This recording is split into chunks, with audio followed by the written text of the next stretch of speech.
Ushbu ko'rsatuvda fazilatli Shayx Muhammad Sodiq Muhammad Yusuf hazratlarining ibratli hayot yo'li haqida hikoya qiluvchi suhbatlar berib boriladi.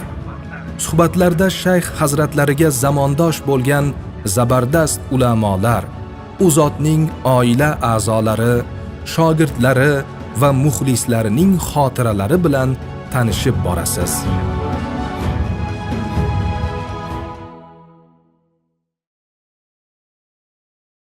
Shayx Alijon qori Haydarov.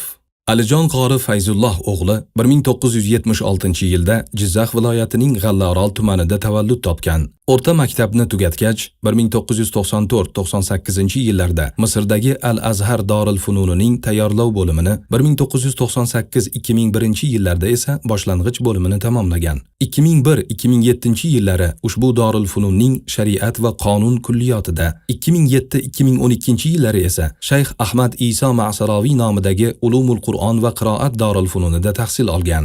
Shayx Alijon qori musulmon diyorlaridagi mashhur qiroat shayxlaridan ijozalar olgan bo'lib, Qur'oni Karimning 10 ta qiroati sohibi hisoblanadi. 2021-yilda Shayx Alijon qoriga O'zbekiston Xalqaro Islom akademiyasi faxriy doktori unvoni berildi. Hozirda O'zbekiston musulmonlari idorasining Qur'on va tajvidni o'rgatish bo'limi mudiri lavozimida xizmat qilib kelmoqda.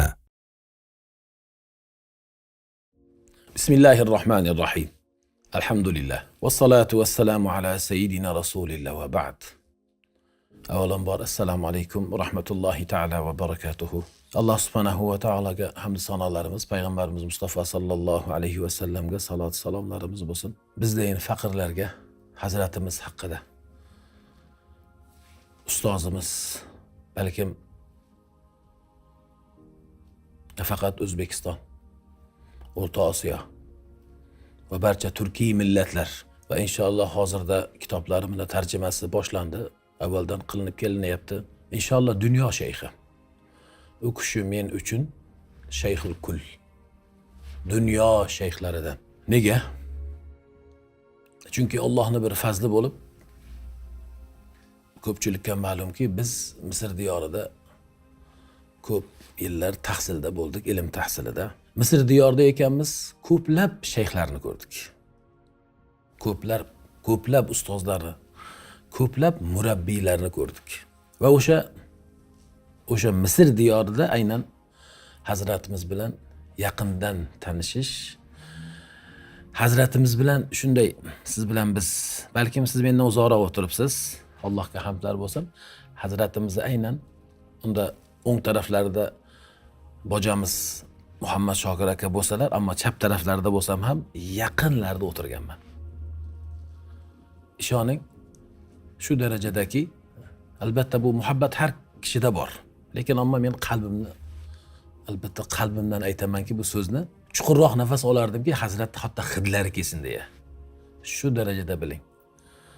Va ilk ko'rishganimizda endi faqat haybatlari buyuk. Hali haybatlari haqida alohida aytib o'taman.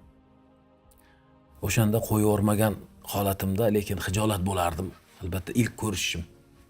To'g'ri, u kishini xabarlari bor. Biz o'sha shayximiz Ismoilxon hazratlariga bojoligimiz, yaqinligimiz. Qisman bizdan xabarlar bo'lsalarda, ammo lekin men qani edi o'sha ko'rishlik asnosida yana biroz quchib tursam. Va o'shanda ham hatto chuqur nafas olganmanki, hazratning hidlari o'tsin deya. Ya'ni men g'arib shunchalik hazratga muxlis, balkim oshiqlardan bo'lganman. Va bizni ishqimiz shunchalik bo'lganki, biz uzoqlarda turib, Misr elida turib. Endi sizlar baxtli bir insonlar, baxtli bir mo'minlar o'laroq hazratimizni yaqinlardan ko'rgansiz. Ramazon suhbatlari bo'lsin, masjidda juma suhbatlari va doimgi tadbirlarda ko'pchiligingiz ko'ra olgansiz. Lekin biz uzoqlardan, kamera ortidan ko'rganligimiz uchun va shu darajadaki bu oshiqlik, ishq nima bo'ladi? Ishq siz yaxshi ko'rgan zotingiz bilan tushlarda, hatto uyqungizda hatto birga bo'lishligingiz kerak.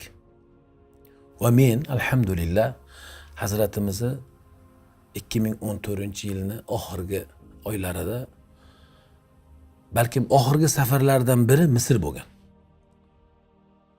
Mu'tamarga kelganlar, Azhar tarafidan o'tkazilgan buyuk anjumanga kelib, o'sha mu'tamarda demak ko'rishligimiz birinchisi men uchun va oxirgisi bo'lgan. Nega? Chunki afsus, undan keyin men 15-yil keldim va Hazratimiz unda vafot topgan edilar.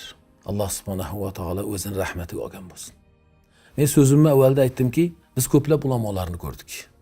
Balkim bizda millat bir, millat Ibrohimmiz, ammo biz o'zimizning milliyatligimizdan kelib aytadigan bo'lsak, arablarning o'zlaridan masalan suriyalik, Misr ulamolarini albatta biz Misrda bo'lganligimiz uchun ham ko'p ko'rdik. Pokistonlik ulamolar, Hindistonlik ulamolar, yer yuzidan o'sha kelgan ulamolar Azharga kelganlarini albatta biz ko'rdik. Faqat ko'rdik, darslarida, halqalarida bo'ldik. Bilingki, ulamoni o'ziga xos siymosi va har bir ulamoga xashiyatiga ko'ra, ya'ni xashiyati nima? Allohdan qo'rquvi, Allohga bog'i, Alloh subhanahu va taologa bo'lgan iymonidan, ishonchidan kelib chiqib, zikri duolaridan, obodligidan kelib chiqib, har bir ulamoni yuzida bir ulamolik siymosi va haybati, ulamoni haybati bo'ladi. Va buni hamma xalqimiz ham biladi deb o'ylayman. Biz ko'rgan ulamolar nujum, bir-birlaridan go'zal xulqli, bir-birlaridan hatto shakllari ham bilasiz. Hazratimizni Alloh subhanahu va taolo, Allohu akbar, shakl shamoillarni ham qarang, qanaqangi bir go'zal xilqatda yaratgan. Buni hamma xalqimiz e'tirof qiladi. Va ovozlaridagi. Masalan, men ovozlarini o'zini men ovozga qiziqqanligim uchun ovoz toni deyiladi-yu. Dar haqiqat mana bugungi kunda deya orada taqlid qilaman. Yonimdagi shogirdlarim Allohu akbar, Hazrat davom eting, yana davom eting. Bu muhabbatdandir. O'sha ovoz mana yon atrofimizga qarasak, arab ulamolarida ham kam topiladi. Biz mana faqih ulamolarni ko'rdik. Ovozlari qaysi bir muddatdan keyin charchab qoladi. Hatto o'sha fiqhdan dars berib o'tirgan bo'lsalar, hadisdan dars berib o'tirgan bo'lsalarda, ovozlari mana u hazratimizga berilgan bir quvvatda bo'lmaganligi uchun hatto o'sha dars jarayonida ham ovozlaridan qanaqadir bir miqdorda zerikishlik bo'ladi-da. Lekin hazratimizniki hammangizga ma'lumki, mana meni o'zim telefonimni ochib ko'ring, eng ko'p ko'riladigan YouTube'larda bo'lsin, qaysi bir o'sha kanallarda illoki hazratimizniki men uchun albatta u kishi murabbiydir, ustozdir. Ma'nolari alohida bir e'tibor qilinsa, aytilayotgan so'zlarning ma'nolari u ma'no yo'q. Ya'ni bu o'zbekimizga shu 100 yilning ichida Alloh taolo tomonidan chiqartilgan o'sha mujtahid ulamolardan desak albatta mubolag'a bo'lmaydi. O'zim ovoz egasi bo'lib ovozga qiziqqanligim uchun ovozlarni o'zlaridan shunaqangi bir mutaallaman. Yana demak so'zimni avvalga qaytaman.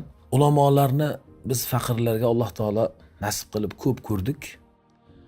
Ammo haybat jihatidan men dunyoda ikkita zotni ko'rdim. Haybat jihatidan.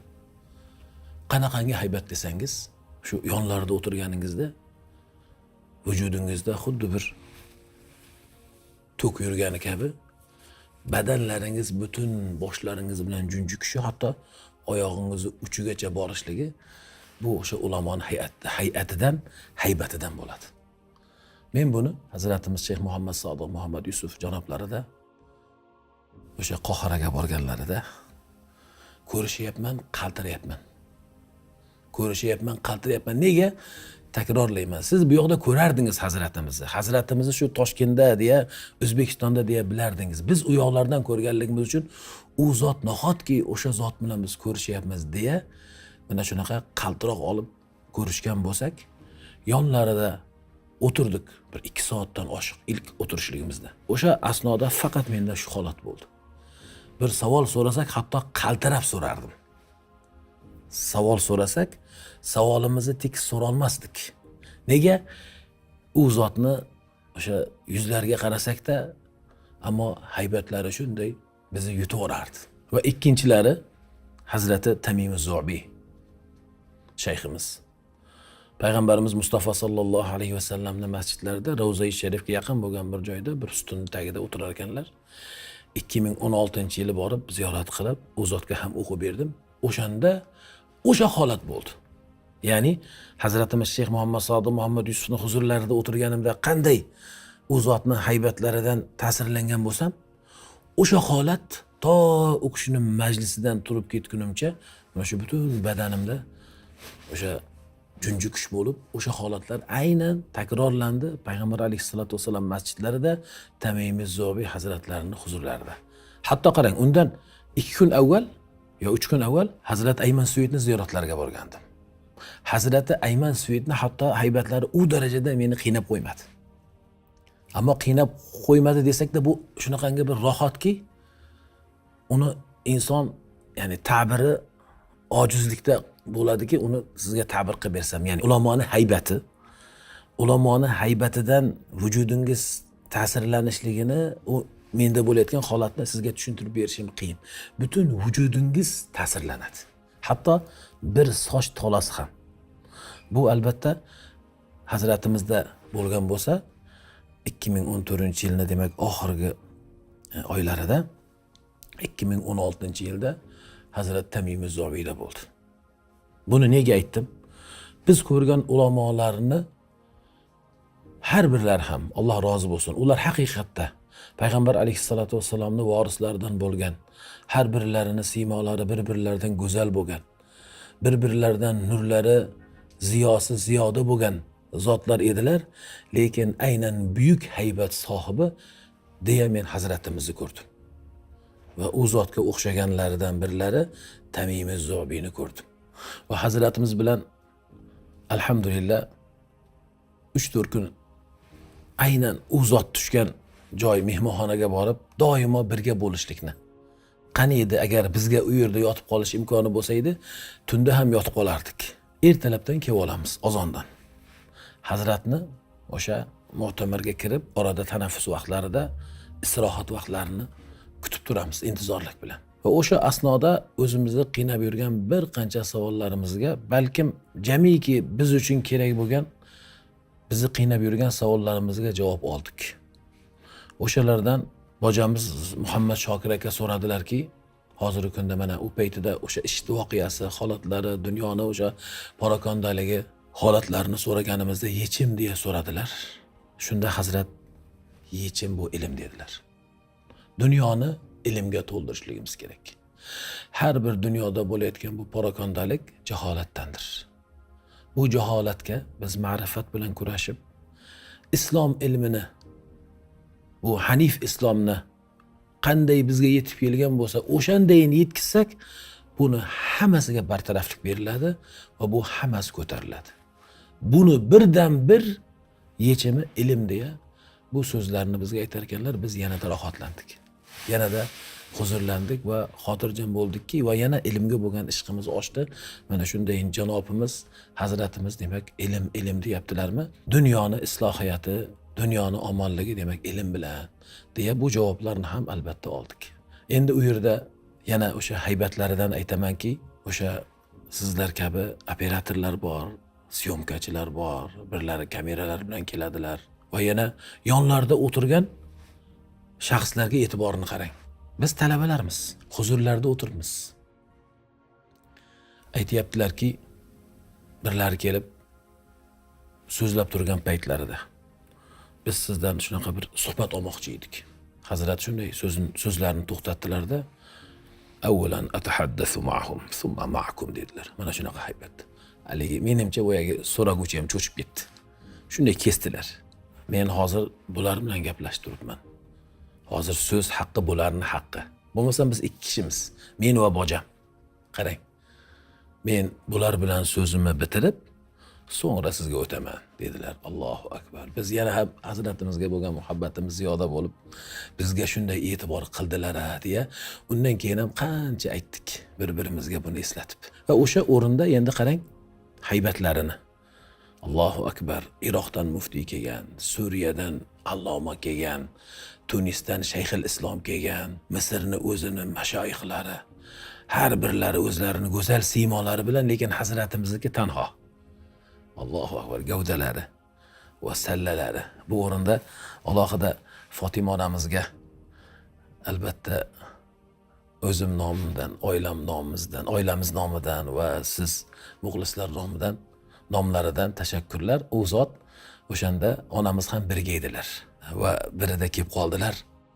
Baribir Hazratim boshqacha turibdilar. Shuncha ulamoning ichida Hazratim boshqacha turibdilar deya bizga yana bu so'zlarni aytar ekanlar. Biz Hazratga bo'lgan o'sha sevgimizni faqat ziyoda qilardilar. Alloh rozi bo'lsin. Va ana o'sha ulamolar yig'ini bo'lgan, butun dunyodan kelgan ulamolar. Aytdim-ku, Iroqlik muftiylar yuribdi, juda haybatli, juda shakl shamoillari, sallalari, o'zini boshlaridagi do'ppilari bilan ham jilboblari bilan, abayalari bilan boshqacha bir siymoda. Suriyaliklar bo'lsin, Tunisliklar, Saudiyani o'zidan kelgan ulamolari, ammo ichlarida o'zgacha bir hay'atda, ko'rinishda va haybatda turgan bizni alhamdulillah Hazratimiz bo'ldi. Va shunda men yana o'zim amin bo'ldimki, so'zimni avvalida aytdim, Shayxul Kul deya, Shayxud Dunya, dunyo shayxi deya, o'sha paytida yana ham biz sevdik shayximizni, yana ham shayximizga bo'lgan hurmatimiz ziyoda bo'ldiki, Allohu akbar, Robbim o'zingga shukrlar bo'lsin bugungi kunda, mana shu davrda, mana shu bizning zamonamizda shukrlar bo'lsin o'zingga shu shayximizni bizga bergansan deya. Va shu o'rinda shuni aytishligim kerak, Shayxud Dunya deganligimni yana bir isboti o'laroq, biz endi siz shogirdlar, biz muridlar shayximizni kitoblarini arabiylashtirishlik, ya'ni arabiy jumlalarda yoki arab tilida ham albatta buni yoyishlikka harakat qilishligimiz kerak. Nega? Chunki shayximizni asarlari haqiqatda hammangizga ma'lumki, shunaqangi bir asar, to'g'ri, u asl manbasi arab tilidan, ya'ni Qur'on va hadisdan, shariat ilmlaridan, lekin u shayximizni qalblarida hammasi kelib, qalblari bir deylik bir qozon bo'lsa, agar ta'bir joiz bo'lsa, o'shanda har biri pishib yetildi. Hazratimiz yoshliklaridan boshlab olgan ilmlari Buxoroda bo'lsin, Libiyada bo'lsin, shayxlardan olgan butun ilm qalblarida shunaqangi bir g'alayonga kelib, bir qorishma bo'lib, shunaqangi bir manba bo'ldiki, ma'rifat, ziyo bo'ldiki, u shayximizni o'zini sog'lom fitratidan ham chiqqanligi uchun qalamda yozilganda, o'zbekcha ilm bo'lib, o'zbek harflarida, o'zbek tillarida yozilganda, buni bilasizki, Alloh taolo tarafidan bu zotga ladunniy ilm berilganligini. Siz uni o'qing. Ya'ni aynan biz kabi arab tilida o'qiydiganlar o'qisinlar va o'zbek tilida Hazratimizni yozgan har kitob, ilm, har bayon qilgan so'zlarini shunday bir solishtirsalar, bu o'zgacha bir xususiyatga egaligini bilasiz. Men shuni iltimos qilib qolardimki, biz muridlar va Ismoilxon albatta Hazratimiz boshimizda biz birlashib bu kitoblarni mayli kichik odam bo'lsa ham boshlaylik yana arabiy qilishlikka. Nega? Bu yerda o'sha Hazratimizni o'zlarini nafaqat tillaridan, dillaridan chiqqan dil so'zlari bor. Uni biz agar o'zlari aytganlaridek arabiy qila olsak, unda inshaallohu taolo ko'rasiz, bu arab olamida yoyg'inlanib ketadi. Nega yana arab tilida deyapman? Bilasizki, til o'zgaruvchan. Ya'ni bir zamon kelar, 100 yildan keyin bu bizni gapirib turgan bu tilimiz bo'lmas. Va unga tarix guvoh. O'sha zamonlarda lekin baribir qoluvchi til qiyomatgacha qaysi? Arab tili, Qur'onni barakoti bilan, hadisni fazli bilan. Shu sababdan biz Hazratimizni imkon qadar har risolalari, har yozgan so'zlarini, kitoblarini arabiy qilishlikka ham harakat qilishligimiz kerak. Va o'zimiz hayotligimizda ko'raylik, arab olami, ya'ni bunda islom olami. Islom olami qanday buni qabul qilishligini aynan masalan Qohirada va boshqa bir joylarda, davlatlarda, ellarda bo'ladigan kitob yarmarkalarida ko'rasiz, unga o'sha ummatni talashib, ummatni o'sha talpinishligini ko'rasiz. Mana shu narsa ham meni o'zimni ichimdan kelgan bir Hazratimiz haqidagi kerakli bo'lgan o'sha albatta bir ilinchim yoki niyatim edi. Va albatta biz hali Ismoilxon hazratlari bilan ham ko'rishib, o'zimizni xos suhbatlarimizda ham buni eslatarmiz. Buni aytishligim shu. Shayxul kul, shayxud dunyoliklari butun olamga biz totgan, ya'ni biz olgan zavqni butun olam musulmonlar ham topsinlar. Ular ham biz ne'matlangan, biz rizqlangan bu rizq bilan rizqlansinlar va biz topgan bu halovatni ular ham topsinlar. Va shayximizni inshaalloh yozgan kitoblari, asarlari qiyomatgacha boqiy bo'lsin deya bu sababdan men buni sizlarga bayon qilmoqdaman. Bu efirdan foydalanib, ammo qilishligimiz kerak. Hatto hech kim qilmasa-da men bir kitoblarni o'zim bo'lsa ham qilaman inshaalloh. Albatta Ismoilxondan ruxsatlarini so'rab va unda ko'rasiz. Arablarimiz ham bu ilm qayerdan deya inshaalloh bu kimni yozgani? Bu shayx janoblari hozirda bilsalarda yana biladilarki, Allohning bir haqiqiy payg'ambar alayhisolatu vassalomning vorislaridan bo'lgan olimlardan ekan u deya inshaalloh taala arab eli ulamolari, butun xalqi, islom olami yanada inshaalloh shayximizni taniy boshlaydilar. Men buni o'sha alohida bir shu o'rinda ta'kidlab o'tishlikni lozim topdim va Alloh taolo o'zi albatta hazratimizga tavfiq bergan. Shu o'rinda tavfiq haqida so'zlayin sizga. Tavfiq bu Alloh taolo tarafdan tushadigan yer yuziga eng buyuk ne'mat. Tavfiq nima? Tavfiq bu omad. Allohni bir bandasini ustida rahmatlari bo'lsa, u rahmat har ishda, har amalda u bandani muvaffaq aylaydi. Tavfiq bo'lmasdan bandalar biron narsa qila olmaydi. Hatto shu choyni olib bismillah ichib qo'yishligimizga ham, shuni tanovul qilishligimizga ham Allohning tavfiqi bo'ladi. Hazratimizga o'sha berilgan buyuk bir ne'mat nima bo'lgan desangiz, bo'lmasam o'zlarini o'sha safdoshlari, o'zlarini zamondosh ulamolari, yon atroflardagi ahli ilm ko'p bo'lgan. Lekin hazratimiz o'zigacha bir pog'onada, o'zigacha bir maqomda bo'lishlarini birdan bir sabablari bu albatta Allohni u kishiga bergan tavfiqi bo'lgan. Biz bilaylikki, Allohdan bandalarga yer yuziga tushadigan buyuk bir eng buyuk a'zom deyiladi. Akbar ne'mat deyiladi. Eng buyuk ne'mat Alloh taolodan tushadigan bu tavfiq bo'ladi. Allohdan tavfiq tushganda Alloh uni qaysi bir bandani muvaffaq qiladi har ishida. Xuddi Buxoriylar kabi, xuddi Abu Hanifalar kabi, xuddi Termiziylar kabi. Hazratimizga mana shu tavfiq berilgan zot bo'lganlar. Va biling, yerdan, bandalardan Allohga ko'tariladigan buyuk amal nima deyilsa, ixlos deyiladi. Hazratimizda ixlos bo'lgan. Hammamizda ixlos bor. Lekin hazratimizning ixlosi o'zgacha bir ixlos bo'lgan. Va albatta filmda ko'rganimiz kabi ota-onani ixlosi. O'sha ota-onani ixlosi aynan hazratimiz hali dunyoga kelishlaridan oldin bo'lganki, ota-onani ixlosidan hazrat ularga ato qilingan. Demak, biz bandalardan ko'tariladigan, Allohga ko'tariladigan buyuk bu amal ixlos. Hazratimizda ota-onalarda ular solihlardan bo'lib, buyuk ixloslari bo'lib, ixloslaridan hazratimiz ularga ato qilingan bo'lsa va Alloh taolodan u kishiga azalda buyuk ulamolarga berilgani kabi ana o'shandayin tavfiqlar berilgan. Shuning uchun ham ko'rmaysizmi? Kecha filmda o'zimiz ko'rib, shoshib kelamiz tarovihlarimizdan ko'rsak deymizda, balkim saharlargacha men o'zim har birini ko'rib bordim. Sahar vaqtida ham ko'rib o'tiramizki, qaytaring deymiz yonimizdagilarga. Ahli oilamiz bilan albatta ko'rdik. Subhanalloh, qisqa bir muddatlarning ichida, aynan muftiylik o'sha kunlarida subhanalloh, u yoqqa bor, bu yoqqa bor, uni gaplash, buni qilgin. Va bir diyorni muftiylik vazifasi, bir diyorni shayxlik vazifasi. Butun u zotda u vaqt qanaqangi bir tejomkorlik bo'lgan. Albatta bu Allohning tavfiqi bo'lganligi uchun. Va undan keyingi shuncha kitoblar. O'tganda Isojon qordamlarimizni Hazratimiz haqlaridagi bir suhbatlarni eshitib qoldim internetda. Shuncha yozilgan 150 dan ko'p bo'lgan kitobni aytayaptilarki, 23 yil. Ko'p bo'lsa 23 yil muddatda yozganlar. Qarang bu, ya'ni oz kitoblarga nisbatan oz bir yil. Lekin 23 yilda qanday bunga erishdilar? Demak, tavfiqni orqasidan. Tavfiqni barakotidan. Alloh u kishini muvaffaq aylaganligi uchun ham Alloh subhanahu va taolo u kishiga o'sha umrda shunday asrlarga totuvlik. Balkim aytdikki, arab tilida agar bu asarlarni inshaalloh tarjima qiladigan bo'lsak, qiyomatgacha inshaalloh boqiy bo'ladi.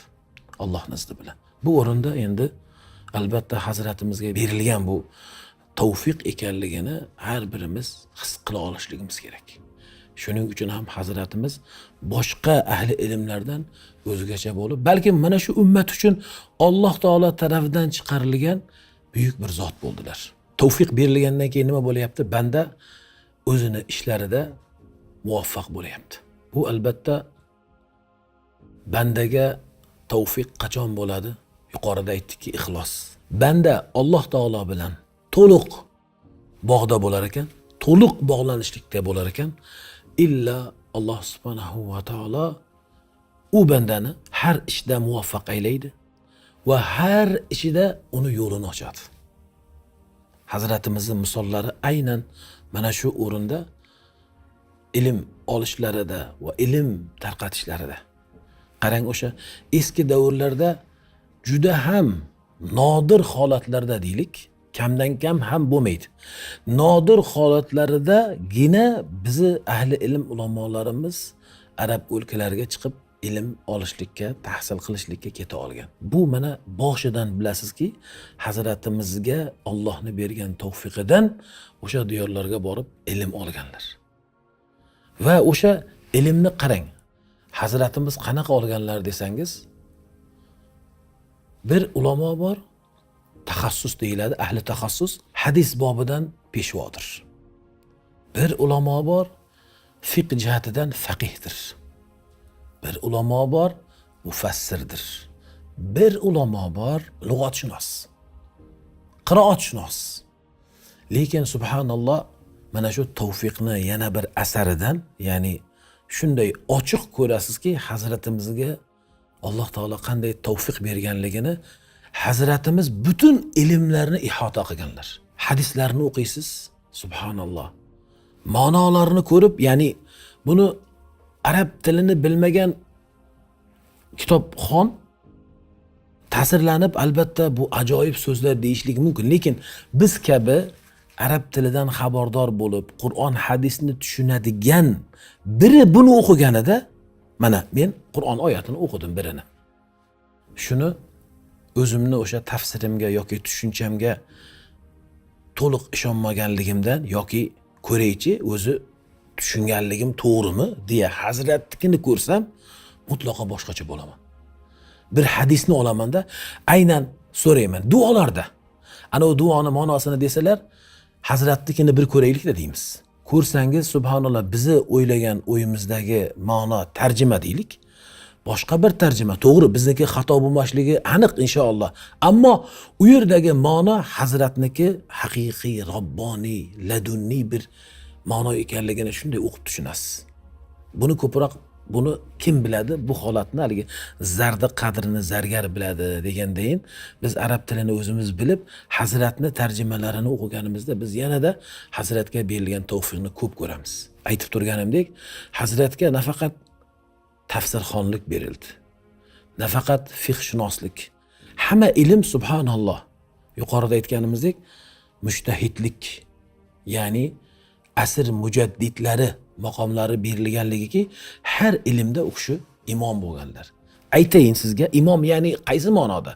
Biz hozirgi masjidlarimizdagi o'sha diniy faoliyatni qilib ishlab turgan 5 vaqt bizga namoz o'qib berayotgan imomlarni qasd qilinmayapti bu yoqda. Imom deyilganda shuni biling. Mana imom Abu Hanifa, imom Shofiy, imom Shafi'i, imom Buxoriy.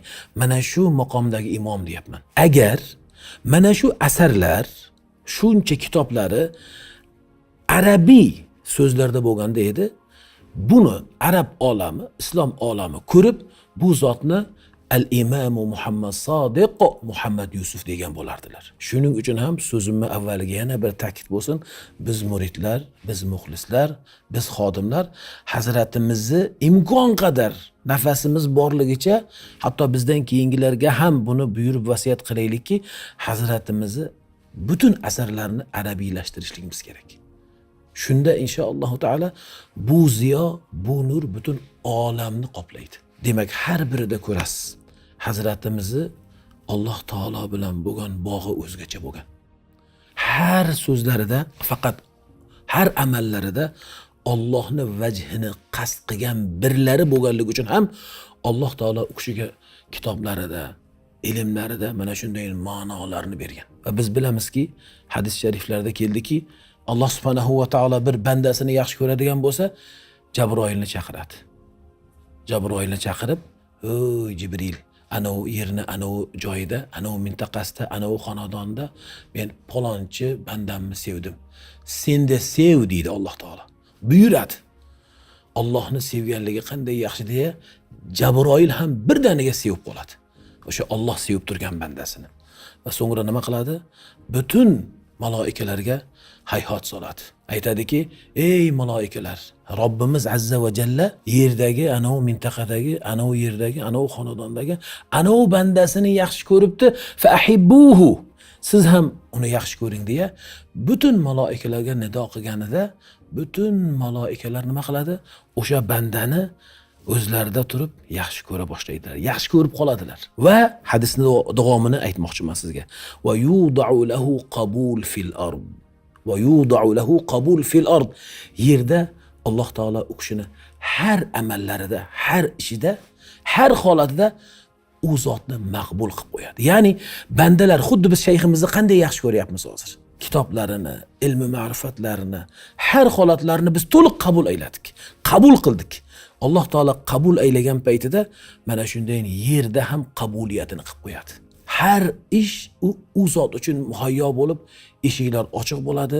Alloh taysir beradi, Alloh yengillik beradiki, mana undayin dargohlar bino bo'ladi, mana undayin ishlar bo'ladida, o'sha tavfiqni orqasidan bandalar ham bu amalni o'zlariga tez qabul qila boshlaydilar va qabul qiladilar. Va hazratimizdagi mana qabuliyatni bugungi kunda biz buni shohidi bo'lib turibmiz. Hazratni juda ham ko'p tushimda ko'rardim.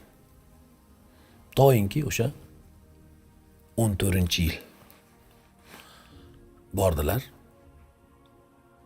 Ungacha deyarli har doim birida kelaman, savollar so'rayman. Va lekin ko'pida kelib quchoqlardim. Mazza qilardim uyqudan turganimdan keyin, chunki Hazratni quchoqladim deya. 2013-yilda mana bu ham Hazratimizni da'vatini, tablig'ini kengligi. Bizi ota yurtimiz Jizzax. G'alla orolini Boylarovul qishlog'ida. Nega Boylarovul qishlog'i deyapman, e'tibor bering. Qishloqdamiz. Odam shunaqangi odamki, agar eslasalaringiz ko'z oldingizga keltiring, janazalarida qanaqangi holatda edi. O'sha shaklda bizi qishlog'imiz Hazratni kelishligi uchun yig'ilganlar, to'planganlar son sanoqsiz inson. Endi qarang. Hazrat kelyaptilar. Hazratni butun dunyo bo'ylab yuradigan, o'zlariga xos bo'lgan bir ulovlari bor ekan. Sizga buni ma'noni yaqin qilish uchun aytaman. Ma'noni yaqin qilishlik uchun faqat. U Fransiyani Eiffel minorasi. O'sha kabi o'xshaydi, ya'ni balandligidan demoqchiman. Va u temirli edi. Ustida Hazratimiz edi. Ammo undagi bir xususiyat shu ekanki, u dunyo bo'ylab yurar ekan. Va u Hazratimizni dunyo bo'ylab kezadigan ulovlari, kemalari ekan. Hazratimizni da'vati butun dunyo bo'ylab va u qarang, poyezdni relisiga o'xshash bir temirlarda xos yurar ekan. Ya'ni uni yo'li o'ziga xos yo'l ekan. Endi qarangki, u yo'lini o'zi qurib orar ekan. Ya'ni buni har biri ma'noga ishora qiladi. Siz e'tibor bering bunga. Temirdan o'sha baland, hozirgi kunda masalan deylik bir 50 etajlik domni xayolingizga keltiring. Ustida Hazratimizni xonalari. U bir xonadan iborat ekan. Hamma shart-sharoit ichida. Nega? Men buni chiqib ustida ko'rdim buni. Endi u butun dunyo bo'ylab Hazratimiz da'vatga chiqqan ekanlarda, tabliğlari, butun yoyayotgan ilm va ma'rifatlari dunyo bo'ylab va u Hazratimiz qayoqqa bursalar, o'sha yoqqa yurar ekan, o'zini relisini, boyagi yo'lini o'zi tuzib ketar ekan. Shu darajada. Hazrat keldilarda bizda nima qildilar? O'sha bizni qishlog'imizdan o'zlariga zot rohilalarni oldilar. Ya'ni yemak-ichmak taomlarini oldilar. Biz quvonib olib chiqib beryapmiz. Pastda insonlar menga uzatyaptilar. Mana unaqa chiqadigan lestnitsasi bor ekan. Chiqayapmanda men shunda u yoqdan buni ichida nima bor ekan deya ko'rib qo'yapman. Hazratimizga bizni Boylarol qishlog'imizdan taom sharob berildi. Nega? Hazratimiz yana yo'llarda davom etishlari kerak ekan va o'sha biz bergan o'sha taom sharobdan albatta yeb ichishlari kerak ekan. Bu narsa bo'ldi. Nechinchi yil? 2013-yil. Xursand bo'ldim, turdim. İnşallah biz yerlerimizge bir Allah'ın nuru yoqilar ekan dedim. İnşallah Allah'ın nuru bizde inşallah dedim ahliyamga. Çünkü bir ajoyib tush ko'rdim. Hazratimiz keldilar, shu sizga aytib berganimdek aytib berdim va yemak-ichmaklarini, sharoblarini bizdan oldilar. Va to'planganlar soni juda ham son-sanoqsiz ko'p edi. Hammasi Hazratni ko'ramiz deya to'plangan edilar. Va 14-yil Hazratimiz bordilar Misrga. Va shunda Fatima onamiz Alloh rozi bo'lsin, Ismoilxon Hazratimiz birga bordilar, uchalasi bordilar. Va shunda Ismoilxonga aytayaptilar. Bu bojangiz xullas men haqimda so'rab, keyin Hazrat aytayaptilarki, qarang. O'sha o'zlarini bir odoblari-da bu. Ismoilxonga Fotimaxon onamizga ayttirib, endi bular pishib qopti. Qarang, Hazrat pishib qopti dedilar. Endi bu biz uchun sharaf. Hazrat agar bir tolibi ilmni pishib qopti desa, sizga aytsalar, quvonmaysizmi? Sizga aytdilar, faraz qiling. Endi men bundan quvonib osmonlarga uchib ketdim. Hazrat bizni pishib qoptilar dedilar. Allohu akbar. Ayting, borsin, xizmatini qilsin. Allohu akbar. Mashinada bir ko'chalarni bir aynalgani onamiz Fotimaxon ona, orqada ahliyam, yonimda bojamiz ketyapmiz. Mana shu so'zni aytdilar. Va alhamdulillah Hazratning duolari bo'lib, biz endi qaytishlikka shaylandik. Ammo o'sha yilida hali bizni kulliyati da'vati o'qishlarim bor edi. O'sha endi biz qishni yarmidamiz bo'lib ham o'sha birinchi semestr uni bitishimiz kerak. Men o'sha ilk bahorda, ya'ni bahorda avvalda bo'ladigan imtihonlarimizni o'tkazib, bir yo'la bir kursimizni bitirib boraman deya turgan bir hollarimizda qadarulloh bo'lib Hazratimiz endi vafot qilib qoldilar. Lekin Ismoilxon qarang, Hazratimizni hayotlaridagi aytgan so'zlari mamotlarda ham o'zini hukmida bo'ladi. Hazrat aytdilarmi? Keling dedilar. Alloh rozi bo'lsin Ismoilxondan. Va u yoqda Fotimaxon ayamiz. Hazrat aytib ketganlar, kelsinlar, bu yerda xizmatlarini qilsinlar. Aytkin bojanga. Bo'ladi shuncha arab ellarda qolganlari. Kelsinlar, ahliyalari bilan Qur'onni bu yoqda o'rgatsinlar.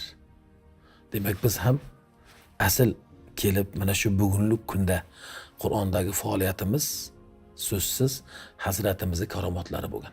Keldigu mana hozir ko'rib bilib turganingizdek, muhtaram yurtboshimiz o'tgan yili 9-avgustda o'sha O'zbekiston musulmonlar idorasi qoshida Qur'on va tajvid bo'limini ochdilar. O'zlarini qarorlari bilan ana o'sha o'tgan yildan bu yog'iga xizmat qilayotgan bo'lsak, illo alhamdulillah kunimiz Qur'onda o'tmoqda. Har bir o'rgatayotgan harfimizdan inshaalloh Hazratimizga buyuk ajr savoblar boradi degan umiddamiz. Demak, yuqoridagi men tavfiq degan so'zimni yana bir bu so'zimga bog'lang. Hazratimiz o'sha Qur'onda mana mufassirlar, hadisda muhaddislar, qurrolarni juda ham qalblaridan sevganliklarini biz hayotlarimizda ko'p eshitganmiz, ko'rgansiz.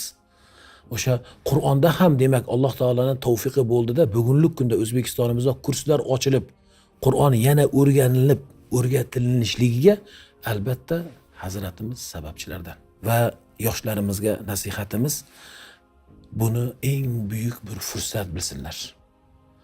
Bu asarlar, bu berilgan ilmlar qani edi har birimiz oilamizda avvalidan so'ngigacha hadisni bo'lsin, tafsirni bo'lsin, butun mana ruhiy tarbiya. Meni yonimga keluvchilarga birinchi meni tavsiyam nima bo'ladi bilasizmi? Ruhiy tarbiya bo'ladi.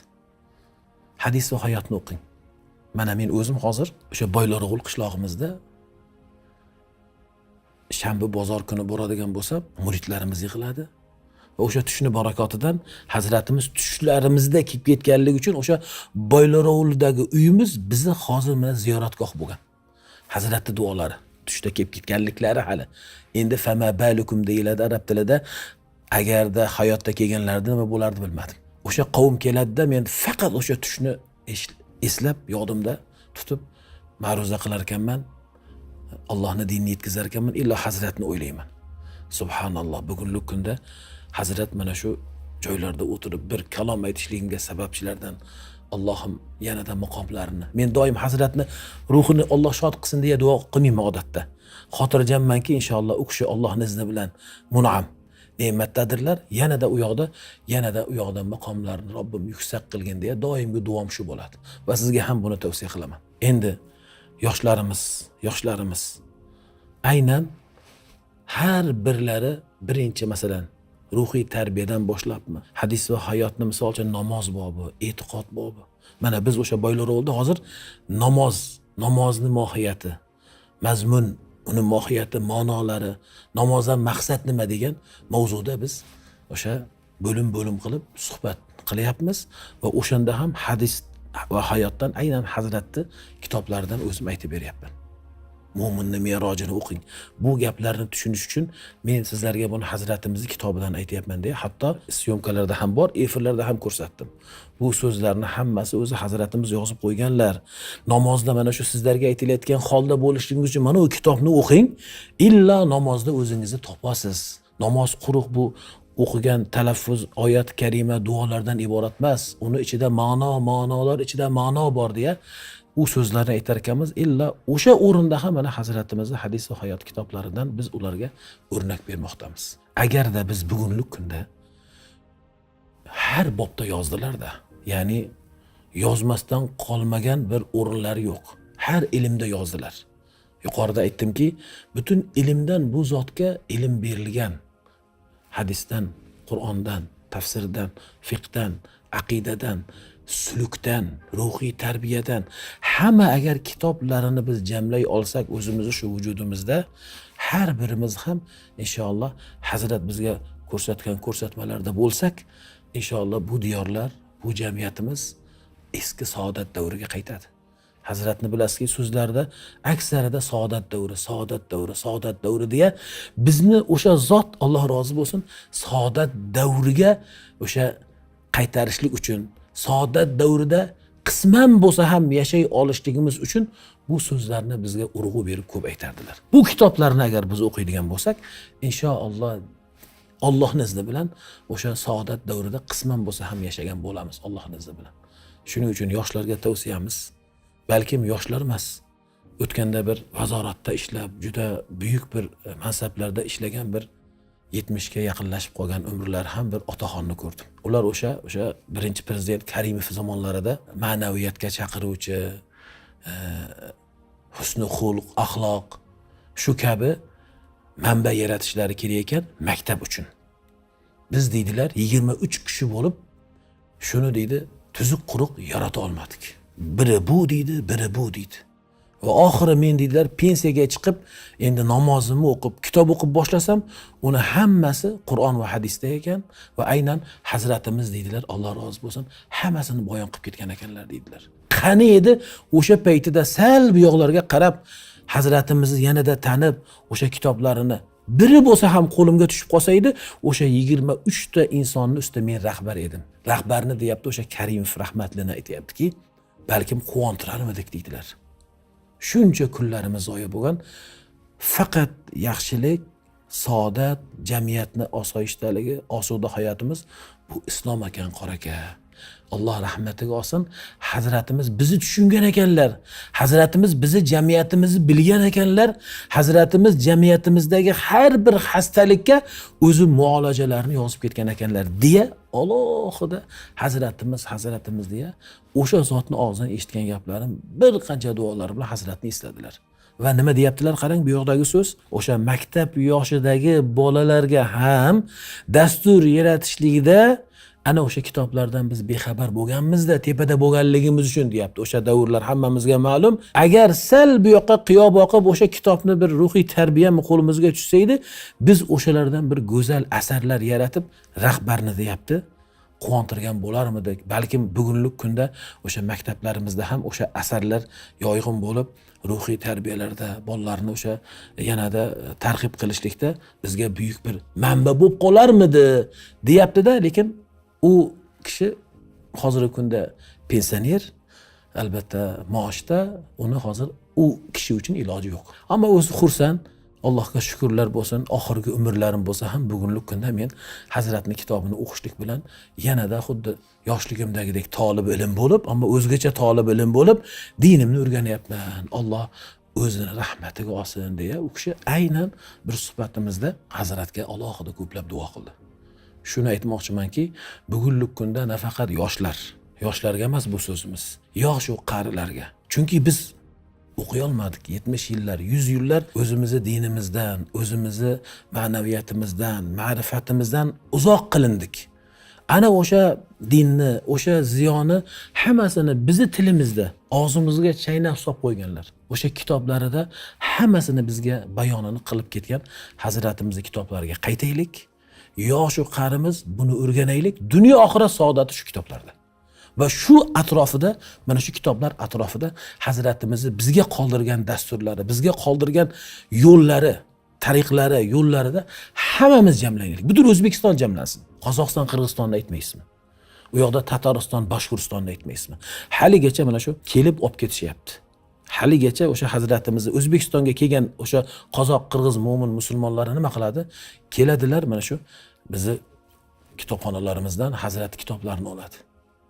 Va ularga ham ilohim yanada bo'lib qolsin, qirg'iz qozoqchaga yana ko'proq kitoblar tarjima qilinsin.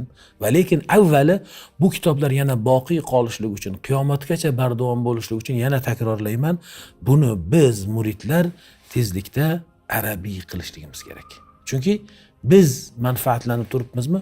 Olam manfaatlanishligi kerak. Buni agar arab olami biladigan bo'lsa, bu kitoblarni yuqorida aytdim va takror aytaman. Takror aytishlik bilingki, bu bizning dinimizdan.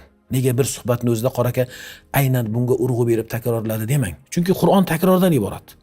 Qur'on 3 dan 2 qismi qissalar. Bo'lib ham Musa alayhissalatu vassalam va Bani Isroil qissalari. Nega qissalar takrorlanadi? Chunki bizni fitratimiz shunday. Bizni fitratimizga takror kerak. Bir narsani bir aytishligi bilan biz qilmaymiz. Takror aytiladiki, shundagina qilamiz va takrorlayman. Yana biz bu kitoblarni atrofida jamlanaylik. Bu asarlar atrofida jamlanaylik. Shunda O'zbekistonimiz gullab yashnaydi. Va butun olamga buni tarqataylik. Va sallallohu ala sayyidina habibina Muhammadin va ala alihi va ashabi ajma'in.